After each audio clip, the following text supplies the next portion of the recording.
I am recording the solutions of live quiz 1. So this is the question where we have to find domain of this function. So domain means we have to make sure the function does not fail. तो यहाँ पे आप देख सकते हैं square root में expression है, right, और डिनोमिनेटर में भी है. So we cannot have a negative number inside the square root. So this 9 minus x square should be greater than 0, not greater than equal to 0. Generally it अगर 9 minus x square square root के अंदर है तो हम कहते हैं 9 minus x square should be greater than equal to 0 because square root of 0 is 0. But denominator can not be 0, the square root is in denominator. तो ये 0 भी नहीं हो सकता, तो हमने यहाँ से 0 हटाया है. And then we multiply with minus sign, we get this, we factorise it and we get answer between -3 and 3. Now excluding endpoints. Now we have to see this expression is inside log. We cannot have a, you know, we cannot have a negative number inside log, even 0 inside log. Whatever is inside log should be positive.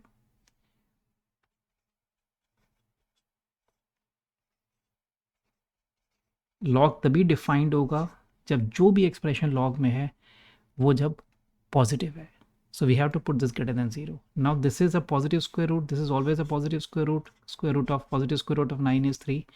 तो ये मेरा already positive है. I can cross multiply with this और I can multiply both side with this expression. तो ये जाके ये मेरा यहाँ पे 5 माइनस एक्स हो गया क्योंकि मैंने इसे क्रॉस मल्टीप्लाई कर दिया, दोनों साइड को मल्टीप्लाई कर दिया, कुछ भी कह सकते हैं.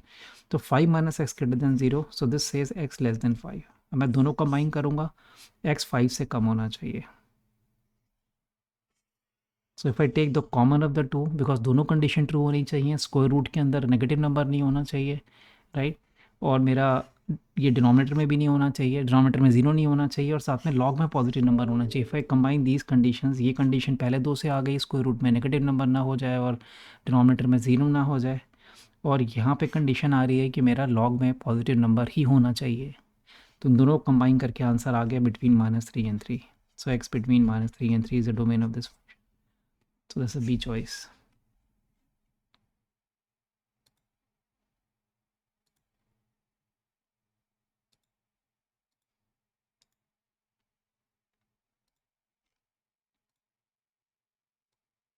So this is a question where we have to, a relation on set A which has first 20 natural numbers. ये numbers हैं set A के अंदर. Now we are defining a relation x comma y where the condition of the relation is, rule of the relation is जो absolute difference है x minus y का, दो number का जो difference है, whether it is x minus y or y minus x should be divisible by 4. तो इस तरह के में रिलेशन बनाने, रिलेशन भी नहीं बनाने, इसमें क्या निकालना, नंबर ऑफ इक्विवेलेंस क्लासेस बनानी है, राइट. जो भी हमारा रिलेशन इक्विवेलेंस लॉ फॉलो करेंगे वो वहाँ से क्लासेस काउंट करनी है. क्लासेस काउंट करनी है मतलब हमें उसमें डिसजॉइंट सेट्स देखने हैं, disjoint sets with exhaustive and disjoint sets देखने हैं. तो यहाँ पे अगर मैं बनाना शुरू करूँ कि अगर आप देखेंगे कि डिफरेंस कैसे हो सकता है, जैसे मैंने यहाँ पे 1 लिया, राइट, फिर 5 लिया, फिर मैंने 9 लिया, डिफरेंस 4 है. whether I do 1 minus 5 or 5 minus 1, difference is 4, divisible by 4. whether I take 9 minus 5 or 9 minus 1 or 1 minus 9, divisible by 4. तो ये कैटेगरी बना ली जहाँ पे कॉमन डिफरेंस मेरा 4 बन रहा है. कॉमन डिफरेंस बेसिकली 4 होना चाहिए, डिफरेंस 4 होना चाहिए, मतलब common difference between numbers 4. Okay, जो मेरी सीरीज़ बन रही है ये सीरीज़ बन गई, 20 तक जाना, उसके बियॉन्ड नहीं जाना. तो ये नंबर एक हमारी क्लास बन गई, ये वाली नंबर जिसमें सारे नंबर आप देखेंगे कि जो हमारी प्रॉपर्टीज़ है, हमारी रिलेशन जो है वो इक्वलेंस फॉलो कर रही है, वो हमारी सिमेट्रिक है, या रिफ्लेक्सिव है या ट्रांजिटिव है, तीनों प्रॉपर्टी सेटिस्फाई होंगी, कहीं भी देख लो आप, राइट. सेम वे दूसरी क्लास क्या बन सकती है, मैंने 2 से स्टार्ट किया और 4 का कॉमन डिफरेंस लिया, 2 6 10 14 18, ये अनदर क्लास बन गई, क्लास ऑफ नंबर्स बन गए. और थर्ड मेरा बना 3 से स्टार्ट करके, 3 आ गया, 7 आ गया, फिर 11 आ गया, फिर 15 आ गया, फिर 19 आ गया. 4 का कॉमन डिफरेंस लेना है फिर हमें. फिर मैं 4 से स्टार्ट करके 4 8 12 16 20. तो ये मेरी 4 कैटेगरीज बन गई, 4 क्लासेस बन गई, राइट. 1 2 3 4 हमारी. कि सारे जितने भी हमारे रिलेशन बनेंगे उनको मैं 4 कैटेगरीज में डिवाइड करूं जिनमें सेम टाइप का रिलेशन है, वो ये 4 हमारी क्लासेस बन रही हैं, सो आंसर इज़ 4।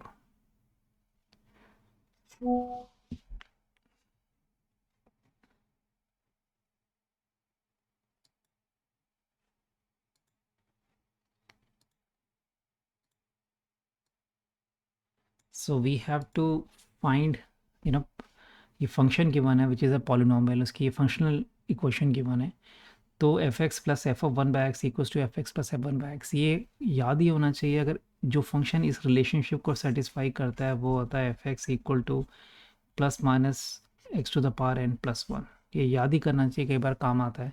ये हमने ये इस तरह का पॉलिनोमियल होगा जो इस कंडीशन को सेटिस्फाई करता है। एक easy way of understanding and derivation ये है कि मैंने यहाँ पे एफ एक्स लिखा, इसको मैं राइट साइड पे ले गया हूँ और वहाँ राइट साइड से मैंने F of one by x common ले लिया, तो आगे F of x minus one. फिर एक्स को one by x plug in कर दिया यहाँ से, this is F of one by x, this is F x and this is F of one by x minus one. तो मैंने ये relationship को रीअरेंज किया, एक्स की जगह one by x plug in किया और फिर दोनों को मैंने यहाँ पे मल्टीप्लाई कर लिया। जब दोनों को मल्टीप्लाई करा, दोनों रिलेशनशिप को, तो लेफ़्ट साइड पे आ गया f x f of one by x, यहाँ भी f of one by x into f x and then ये product f x minus one and f of one by x minus one. ये इससे cancel, ये cancel, ये one आ गया। अब यहाँ से हमने बाइंस पैशन देख लिया कौन सा ऐसा पॉलिनोमियल हो सकता है कि जिनमें ये जो प्रोडक्ट है, ये प्रोडक्ट आपका वन बनना चाहिए, राइट। तो यहाँ से देख सकते हैं आप, जनरल पॉलिनोमियल लेके भी देख सकते हो, टर्म जीरो हो जाएंगे, बट जनरली यहाँ से बाइंस पैशन देखा आपने कि मेरा f x x to the power n plus one हो सकता है, राइट। तो ये वन वन कैंसिल हो गया, प्लग इन करके देखा आपने, ये बन जाएगा, ये टर्म बन जाएगी x to the power n plus one minus one, this term will become one by x to the power n plus one minus one, ये कैंसिल, ये कैंसिल, ये कैंसिल होके वन आ गया। Same way it can be minus also, minus x to the power n plus one. तो ये हमने इस तरह से, बाकी लेंथी डेरिवेशन भी है लेकिन इस तरह से हम शॉर्ट में समझ सकते हैं, जो याद ही होना चाहिए, कई जगह काम आता है। ये मेरा फंक्शन ऐसे होगा, बस ये क्वेश्चन उसके बाद ईजी बनता है। मैंने कहा कि यहाँ पे मेरा जो f3 गिवन है, f3 मेरा, f3 क्या हो गया, plus minus x three to the power n plus one, वो क्या गिवन है, 82। So plus minus three to the power n आपका 81 है। अब नेगेटिव हो नहीं सकता, प्लस ही होना पड़ेगा कि राइट साइड पॉजिटिव है तो लेफ्ट साइड ही पॉजिटिव होगी, और यहाँ से मेरा n इक्वल टू 4 आ गया। n 4 आ गया तो मेरा एक्चुअली जो पॉलिनोमियल है वो है x to the power 4 plus one है। अब मुझे 4 पे वैल्यू निकालनी है, मतलब 4 to the power 4 plus one, this is like 256 plus one, that is 257। ये 257 आ गया, राइट।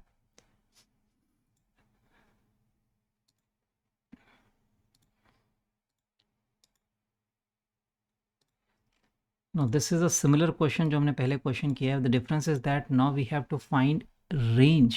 यहाँ में रेंज निकालनी है इस फंक्शन की।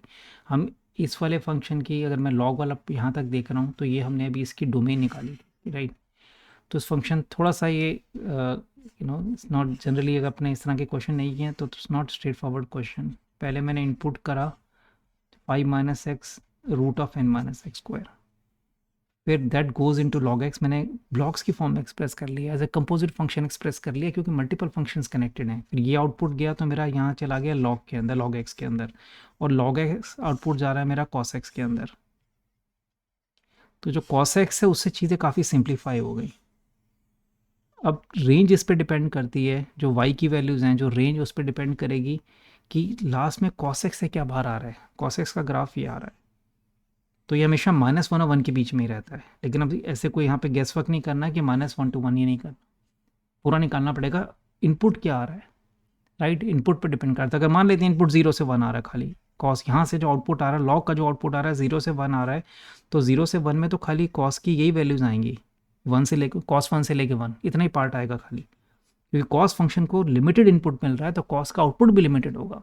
तो वो देखना पड़ता है हमें क्या होगा। इसको यहाँ से पहले, यहाँ से हमने प्लग इन कर दिया -3 to 3, अभी देखा हमने डोमेन क्या है इसकी, -3 to 3 है।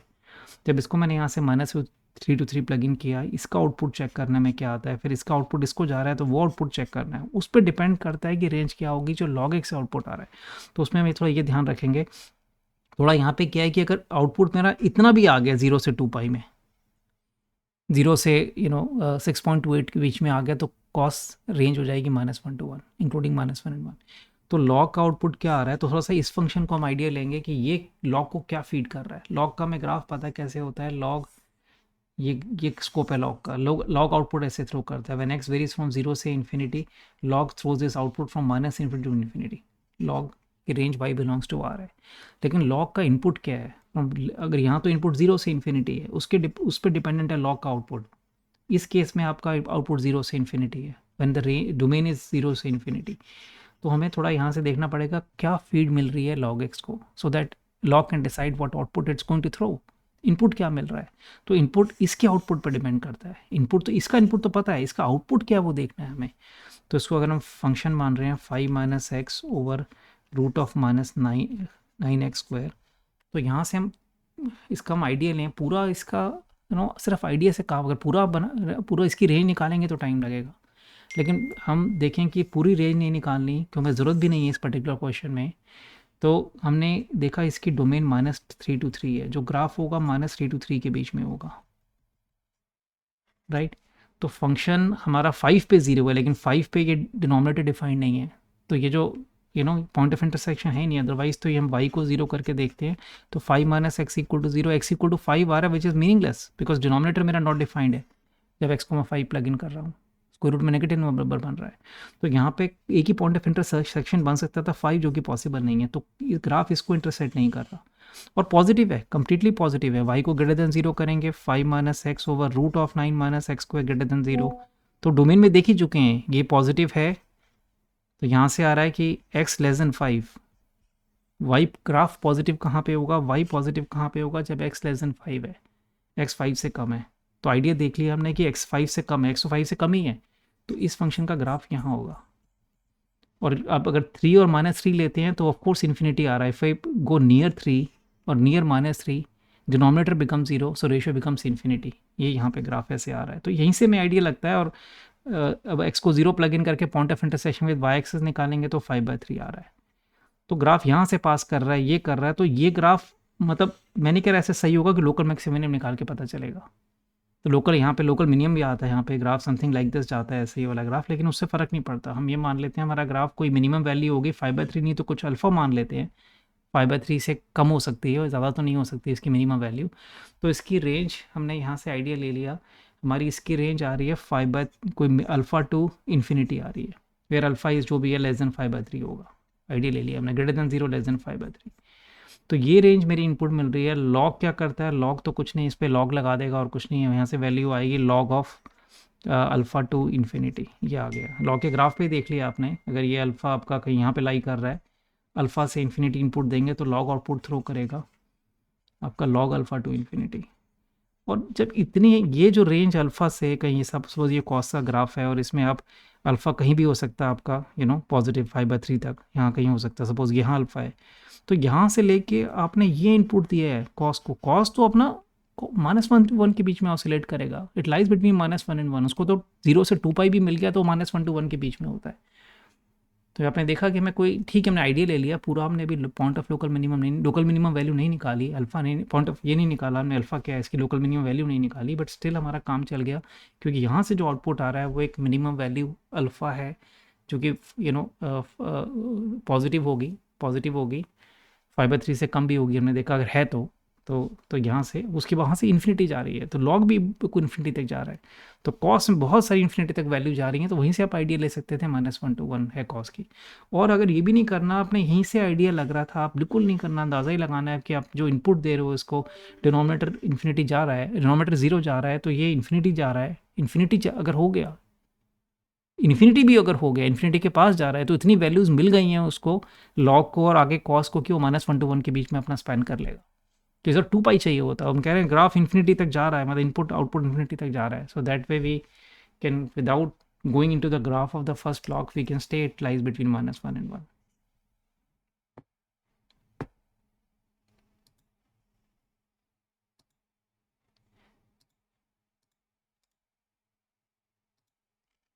So this is a question, very standard, very typical question. We use transformation to do this. fx का मैं ग्राफ ड्रॉ करूँ, this is the graph of fx function. It is -1 from -2 to 0. And then x -1 straight line draw कर दी मैं 2 point लेके from 0 to 2. ये straight line है, ये x -1 है, ये -1 है, ये fx का ग्राफ है. Now from the graph of fx I'll draw graph of f of mod x. तो उसमें हम क्या करते हैं, f of mod x में we रिजेक्ट लेफ्ट हाफ, ये ट्रांसफॉर्मेशन आनी चाहिए आपके लिए. वी रिजेक्ट लेफ्ट हाफ, इसमें से लेफ्ट हाफ रिजेक्ट करके take reflection of right half into left half. तो ये मेरा ग्राफ आ गया, take reflection of right half into left half. तो ये डेफिनेशन x -1 थी, ये भी x -1 है. जब लेफ्ट को रिजेक्ट करके राइट की रिफ्लेक्शन लेफ्ट में ली है तो डेफिनेशन हो जाती है x की जगह -x करते हैं, -1 -x है. तो ये मेरा f ऑफ mod x का ग्राफ बन गया. Same way I draw the graph of mod of fx. mod of fx का ग्राफ बनाना है.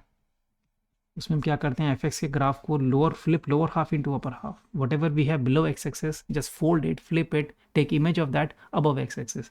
Without affecting the graph above x axis we take reflection of lower half into upper half. नीचे वाले half को reflect ऊपर कर दिया और हटा दिया, या फ्लिप कर दिया लोअर से अपर. तो ये मेरा ग्राफ बन गया. ये डेफिनेशन 1 - x थी. ये पार्ट आपका नीचे से ऊपर आया है. जब नीचे से ऊपर करते हैं, ये ऊपर से नीचे करते हैं, डेफिनेशन में y की जगह -y करते हैं. ये y इक्वल टू -1 था, तो y की जगह -y कर दिया, तो -y इक्वल टू -1 हो गया. When you take reflection in x axis, replace y by -y, this becomes y equal to 1. Same way ये graph y equal to 1 - x था, आपने y की जगह -y किया तो ये बन गया आपका, फिर माइनस से मल्टीप्लाई किया तो x -1 बन गया. तो ये डेफिनेशन x -1 है. तो मैंने mod ऑफ fx भी ग्राफ ड्रॉ कर लिया, f ऑफ mod x का ग्राफ भी ड्रॉ कर लिया. मुझे इनका सम का ग्राफ चाहिए, that is what this function is. Sum करो इनका. अब इनका सम करने का मतलब है, मैंने यहाँ पे देखा ये ये नेगेटिव हाफ में ये 1 है और ये ग्राफ है -1 - x, दोनों को ऐड कर दिया. कि लेफ्ट हाफ में हमने क्या किया, दोनों को ऐड कर दिया. लिख सकते हैं, पहले ग्राफ बाद में ड्रॉ कर लेंगे. mod of fx plus f of mod x का डेफिनेशन क्या हो गई. When x is less than 0 हम दोनों को ऐड करना है. किसको, 1 को ऐड करना है -x -1 से. फिर मैंने x बिटवीन 0 एंड 1, ये डेफिनेशन x -1 है. ये डेफिनेशन सॉरी गलत लिख दिया, 1 - x थी, यहाँ गलत लिखा था एक्चुअली. ये x -1 थी और ये 1 - x थी, राइट. यहाँ मैंने गलत लिख दिया था. ये नीचे डेफिनेशन x -1 थी, फिर y की जगह -y किया, मैं करेक्ट कर रहा हूँ. तो ये और ये हो गई y equal to 1 - x. Negative slope है, स्लोप नेगेटिव है, तो 1 - x है. 1 - x को ऐड करना है x -1 से. And x greater than 1 less than 2, 1 से 2 में हमें ऐड करना है x -1 को x -1 से. दोनों डेफिनेशन सेम है, 2 टाइम्स x -1 होगा. तो ये मैं काम करना पड़ा, मैंने डेफिनेशन सिंप्लीफाई करके निकाल ली. ये बन रही है -x for x less than 0. It is 0 for x between 0 and 1. Between 1 and 2 this definition is 2 times x -1. अब इसका मैंने ग्राफ ड्रॉ कर लिया. सम फंक्शन का ग्राफ ड्रॉ कर लिया. यहाँ -x लाइन है, ये ग्राफ आ गया. यहाँ 0 है, ये ग्राफ आ गया 1 तक, और 1 के बाद 2 टाइम्स x -1 है. तो 1 पे 0 और मैं अगर 2 प्लग इन कर रहा हूँ तो 2 है. वो थोड़ा स्लोप ऐसे शार्प जाएगा. ये ग्राफ आ गया 2 टाइम्स x -1, और 2 पे क्या वैल्यू आ रही है, 2 प्लग इन करेंगे तो 2 वैल्यू आ रही है. ये है ग्राफ इसका, ये -x है. अब यहाँ से मुझे पॉइंट ऑफ अब मुझे सॉल्व करनी है ये equation, f of mod x plus mod of fx equals to 1. तो ये मैंने लेफ्ट साइड का ग्राफ बना लिया और मैंने राइट हैंड साइड का ग्राफ बना लिया y equal to 1. y equal to 1 line draw करी तो मैंने देखा अब number of roots of this equation is same as number of points of intersection between the graph of left hand side and graph of right hand side. This is a typical concept. Equation solve करनी है तो उसका मतलब हो गया left का जो graph है और जो राइट का ग्राफ है, जितनी जगह मीट कर रहा है उतने पॉइंट ऑफ इंटरसेक्शन है. 2 पॉइंट ऑफ इंटरसेक्शन है, यहाँ मीट कर रहा है और यहाँ मीट कर रहा है. सो नंबर ऑफ सॉल्यूशंस 2 हो गए. ये था. एक और क्वेश्चन था जिसमें हमें रेंज निकालनी है. अगला क्वेश्चन भी सिमिलर, उसमें रेंज निकालनी है. रेंज निकालना मतलब रेंज हो गई 0 से 2. रेंज y की वैल्यूज़ क्या आ रही हैं, 0 मिनिमम वैल्यू है, 0 से नीचे कुछ नहीं है, और 2 तक जा रही है मैक्सिमम वैल्यू, 0 से 2. ये रेंज है. राइट, कहीं से भी यहाँ से भी 2 तक जा रही है, ऐसे ग्राफ है ये। रेंज 0 से 2 है और हॉरिजॉन्टल लाइन जो y इक्वल टू 1 है उससे कितने पॉइंट ऑफ इंटरसेक्शन है? 2 पॉइंट ऑफ इंटरसेक्शन है। कौन सॉल्व नहीं करना, बस पॉइंट ऑफ इंटरसेक्शन ही निकालने थे। हालांकि सॉल्व कर सकते हैं, ये माइनस एक्स इक्वल टू 1 है तो x इक्वल टू -1 हो गया। यहाँ पे मैं सॉल्व करूँगा 2 times x minus 1 equal to 1, तो x minus 1 equal to half, तो x इक्वल टू 3/2 है। x की वैल्यूज़ भी निकाल सकते थे हम सॉल्व करके, पर वो मैं करना नहीं था, नंबर ऑफ सोल्यूशन निकालने, हाउ मेनी सोल्यूशंस, राइट। तो मैंने थोड़ा लेंदी क्वेश्चन था लेकिन टिपिकल क्वेश्चन है, तो क्विकली ये हम कर लिया, हमें रेंज निकालनी है 0 से 2, आंसर आ गए।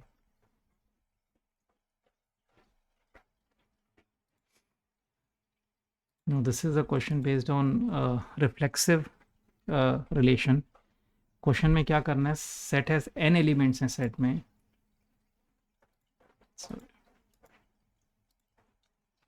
Set has n elements.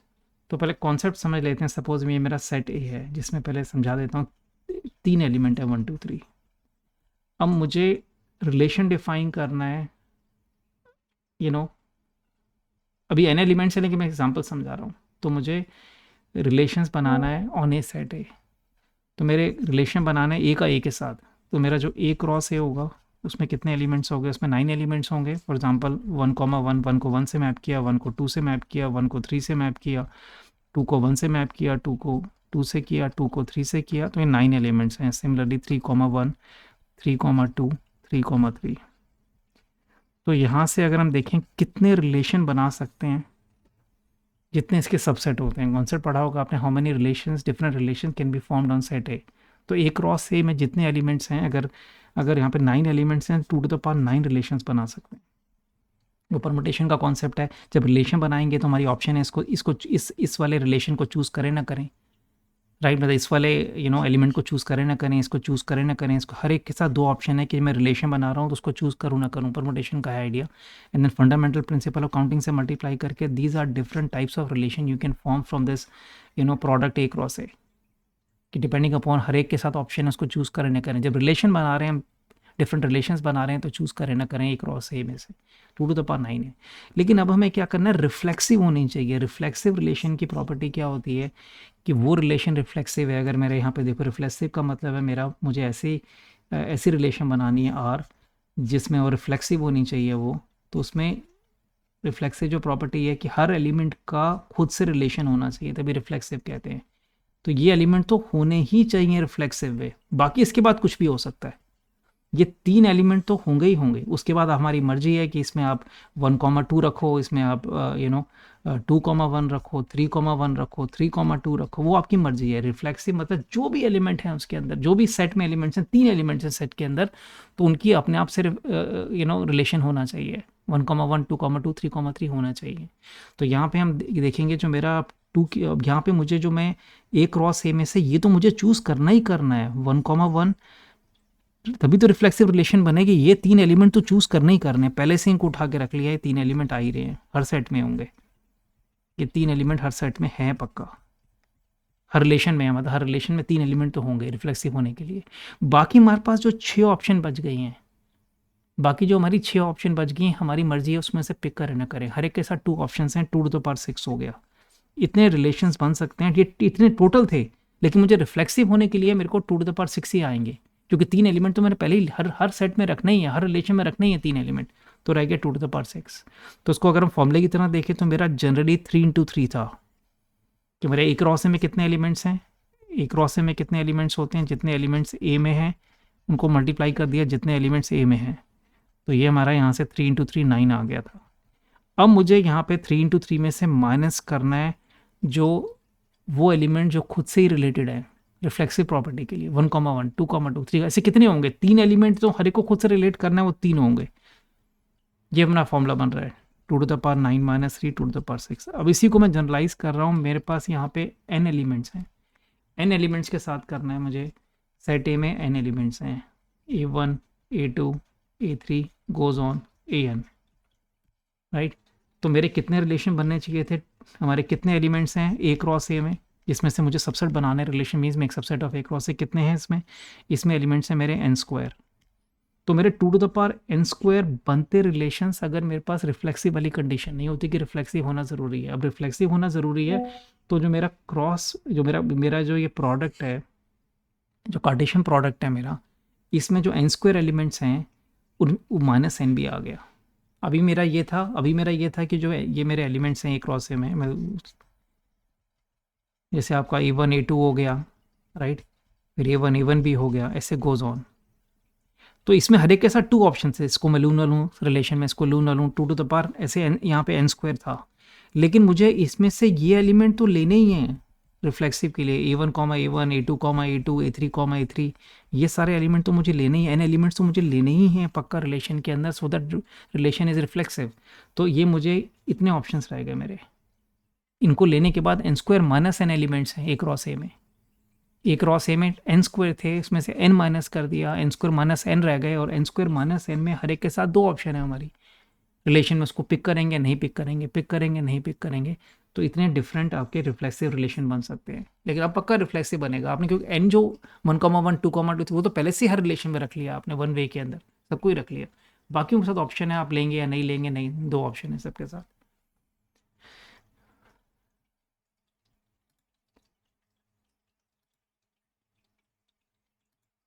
now we have to find range of this function। तो सेम हम इसको मल्टी ब्लॉक बनाते हैं, कंपोजिट फंक्शन। मेरा first of all x goes into pi square by 9 minus x square, then it goes to square root function, and then finally it goes into 4 sin x function। Range निकालने का मतलब we have to find what is coming out of these 3 blocks, finally what is coming out of the last block. तो पहले एक एक करके देखते हैं। पहले ये क्वाड्रेटिक पॉलिनोमियल है जिसका ग्राफ ऐसे इन्वर्टेड पैराबोला होगा, ये है pi square by 9 intersection with x y axis, ये आपका π/3 है, ये -π/3 है। तो ये जो रेंज थ्रो कर रहा है यहाँ से, वो रेंज क्या थ्रो करेगा यहाँ से, -∞ से π²/9। ग्राफ से नहीं देखना तो फॉर्मूले से देख लो, -∞ टू -d/4 है, क्वाड्रेटिक का जो रेंज का फॉर्मूला है वो लगा दिया। ये जब स्क्वायर रूट को जाएगा तो नेगेटिव नंबर बाहर हो जाएंगे, square root is not possible for negative number. तो बाकी जो पॉजिटिव नंबर है उनका स्क्वायर रूट होगा, मतलब 0 से लेके π²/9 ये जो नंबर्स हैं इनका पॉजिटिव स्क्वायर रूट होगा। तो इनका ये स्क्वायर रूट ऑफ एक्स का ग्राफ होता है, राइट, ये स्क्वायर रूट ऑफ एक्स का ग्राफ है ऐसे। तो ये मतलब यहाँ दिख नहीं रहा तो यहाँ ड्रॉ कर देता हूँ, स्क्वायर रूट ऑफ एक्स का ग्राफ है। अगर मैं यहाँ से इसको 0 से लेके π²/9 इनपुट दे रहा हूँ तो ये 0 से लेके π/3 आउटपुट दे देगा। तो इसको यहाँ से आउटपुट 0 से π/3 आ रहा है। अब जब 4 sin x को 0 से π/3 इनपुट मिल रहा है, ये sin x का ग्राफ है, ये है यहाँ से 0 से π/2, इसको 0 से π/2 0 से π/3 इनपुट मिल रहा है, ये वैल्यूज़ इसको इनपुट मिल रही हैं। इससे करस्पॉन्डिंग ये आपकी 4 वैल्यू है, 4 sin x है, ये 4 है। तो यहाँ से आपकी ये वैल्यू आएगी आपकी, आपको पता sin π/3 √3/2 होता है, 4 टाइम्स √3/2, √3/2 होता है sin π/3, लेकिन 4 भी लगा हुआ है, 4 sin x है। तो यहाँ से ये आपका ये रेंज हो गई, ये डोमेन है हमारी जो हम 4 sin x को दे रहे हैं। तो ये आउटपुट sin x थ्रो करेगा 0 से लेके 2√3, 0 से लेके 2√3, ऐसा डी चॉइस। तो सिमिलर टाइप के क्वेश्चन थे जिसमें एक कंपोजिशन थी, नेस्टेड फंक्शन है, एक फंक्शन में दूसरा फंक्शन है, तो हम उसको ब्लॉक्स में डिवाइड करके then we do this question. तो इन पहले का आउटपुट देखते हैं, वो सेकंड का इनपुट बनता है, फिर सेकंड का आउटपुट थर्ड का इनपुट बनता है, फिर थर्ड का आउटपुट आता है, ऐसा क्वेश्चन था। तो ये क्वेश्चन है, अगर पहले किसी ने नहीं किया तो थोड़ा सा कंफ्यूजिंग लग सकता है। हमें डोमेन निकालनी है इस फंक्शन की, और साथ में f गिवन नहीं है, बस ये गिवन है f is defined on 0 to 2। f सिर्फ तभी डिफाइंड है जब इंटरवल 0 to 2 है। तो उसका पहले डोमेन के लिए इसको देखते हैं, पहले सेम वही कंपोजिशन देखेंगे। मेरा e⁻x फंक्शन है जो कि f फंक्शन में जा रहा है, और f फंक्शन कह रहा है जो भी आप लाओगे वो 0 से 2 में होना चाहिए, because I can not accept any value outside 0 and 2, right. मतलब इसकी डोमेन समझ लो, f की डोमेन है कि 0 से 2 इसको देना, इसकी डोमेन है, ये गिवन है क्वेश्चन में। तो यहाँ से मैं यहाँ मैं कोई भी वैल्यू थ्रो कर सकता हूँ। तो हमें अब e⁻x वो x उठाना है, डोमेन निकालनी है यहाँ से, वो x उठाना है जो e⁻x 0 से 2 में ही आना चाहिए, ये ज़रूरी है। इसकी डोमेन ये मीनिंगलेस ना हो जाए, एफ एक्स मीनिंगलेस वैल्यू ना थ्रो करे या मीनिंगलेस ना हो जाए, उसके लिए इनपुट 0 से 2 होना चाहिए। इस इनपुट 0 से 2 होने के लिए ई टू द पावर एक्स का आउटपुट 0 से 2 होना चाहिए। अगर मैं ई टू द पावर एक्स का ग्राफ दिखाऊं, ये ई टू द पावर एक्स का ग्राफ है, राइट, ये ई टू द पावर एक्स का ग्राफ है, ये आपको 0 से 2 तक मिलना चाहिए। ये समझ लो 2 है, ये ln 2 होगा, ये आपका 2 है। तो मुझे ये आउटपुट देखने के लिए, ई टू द पावर एक्स का आउटपुट 0 से 2 देखने के लिए, तो x आ गया माइनस इन्फिनिटी से ln 2 तक। ये इसकी डोमेन आ रही है पहले वाले पार्ट की, फर्स्ट वाले पार्ट की। ये इसको ऐसे देख सकते हो आप, ग्राफ से नहीं देखना तो जरूरी नहीं है ग्राफ से देखना, मैंने समझाने के लिए किया। ई टू द पावर एक्स 0 से 2 के बीच में होना चाहिए, 0 से 2 के बीच में होना चाहिए। एंटी लॉग ले लिया, एंटी लॉग लिया तो ये x बन जाएगा, ये ln 2 बन जाएगा, और ये ln 0 मतलब माइनस इन्फिनिटी है, राइट। 0 के पास जा रहे हैं, 0 से जस्ट आ गए हैं, तो ये क्या होगा, 0 के पास जस्ट पास है हम, उसका ln लेना है माइनस इन्फिनिटी। तो ऐसे देख लो, एक ही मतलब है। फिर हमें काम पूरा नहीं हुआ, अभी सेकंड पार्ट भी है इसका, सेम यहाँ काम करना है दूसरे ब्लॉक में। आपका x goes into ln mod x and ln mod x goes into आपका एफ एक्स। तो सेम कंडीशन है, जो इसका आउटपुट आ रहा है वो 0 से 2 होना चाहिए, राइट, 0 से 2 होना चाहिए इसका आउटपुट। ये 0 से 2 होने के लिए मुझे जो ln mod x है वो आपका 0 से 2 होना चाहिए। अब आपने एंटी लॉग ले लिया, ई टू द पावर 0, ये mod x, ये आपका ई स्क्वायर। तो mod x आपका 1 और ई स्क्वायर के बीच में होना चाहिए। तो यहाँ से इसको सॉल्व करना है, मॉड इनइक्वालिटी को ग्राफ से इजीली दिख जाता है, या रिजल्ट आपने याद किया वो लगा दो। अब mod x का ये ग्राफ है, ये 1 mod x 1 और ई स्क्वायर के बीच में होना चाहिए। ये ऑर्डर पेयर्स आ गए, तो यहाँ से आपका 1 आ गया, यहाँ से ई स्क्वायर आ गया, तो या तो 1 और ई स्क्वायर के बीच में होगा, या फिर -1 और माइनस ई स्क्वायर के बीच में होगा। ये पार्ट आ रहा है, तो ये दो आंसर आ गए। तो अपने ग्राफ से नहीं करना, आपका स्टाइल है तो सीधा आप मतलब दो यहाँ सॉल्व करके कर सकते हो। mod x less than E square पहले आपने सॉल्व कर लिया, जैसे भी आपने सीखा होगा, ये इसका मतलब हो गया between minus e square and E square है, ये आ गया। फिर साथ में आपने ये देखना है कि mod x 1 से भी बड़ा होना चाहिए, मतलब आउटसाइड -1 एंड 1 हो गया, 1 और -1 के बाहर हो गया, तो दोनों का इंटरसेक्शन ले लिया, दोनों कंडीशन होनी चाहिए, ऐसे कर लिया। जैसे भी आपने सीखा है कि दो इसको अलग आपने सॉल्व कर लिया, मॉड की इक्वेशन इक्वालिटी को, इसको अलग सॉल्व कर लिया, दोनों का इंटरसेक्शन ले लिया। या ग्राफ से आपने देख लिया कि mod x आपका 1 और ई स्क्वायर के बीच में होना चाहिए, उसके करस्पॉन्डिंग आपका ये पार्ट आ रहा है ग्राफ का, इस पार्ट के करस्पॉन्डिंग, इस ऑर्डर पेयर के करस्पॉन्डिंग एक्स कोऑर्डिनेट्स क्या होने चाहिए, 1 से लेके e square on this side and minus e square to -1 on this side. अब दोनों का फाइनल काम भी करना है, इंटरसेक्शन भी लेना है हमने दोनों का। मेरा एक आंसर आया है कि माइनस ई स्क्वायर टू -1, और यहाँ से 1 से ई स्क्वायर, ये वैल्यूज़ आई हैं। लेकिन हमारी पहली वैल्यूज़ भी आई थी ln 2 यहाँ होता है 1 से कम होता है ln 2 से माइनस इन्फिनिटी, ये पहले वाले पार्ट से आए। दोनों का जो कॉमन सोल्यूशन लेना है, राइट, ये मेरा यहाँ से आया था x less than ln 2 and greater than minus infinity, यहाँ से ये आंसर है। दोनों के कॉमन सोल्यूशन हमारे ये आ रहे हैं, ये वाला जहाँ पर दोनों सॉलिड लाइन है, दोनों को सेटिस्फाई कर रहे हैं। x आ गया आपका माइनस ई स्क्वायर से -1, ये डोमेन हो गई कि दोनों पार्ट सेटिस्फाई करने चाहिए, ये भी सेटिस्फाई करना चाहिए और ये भी सेटिस्फाई करना चाहिए, दोनों का इंटरसेक्शन लिया तो हमारा ये DC आंसर हो गया। तो ये थोड़ा डिफिकल्ट क्वेश्चन था, अगर पहले सिमिलर क्वेश्चन नहीं किया आपने कि किस तरह से हमने कंपोजिट फंक्शन बना के अपनी डोमेन निकाली है।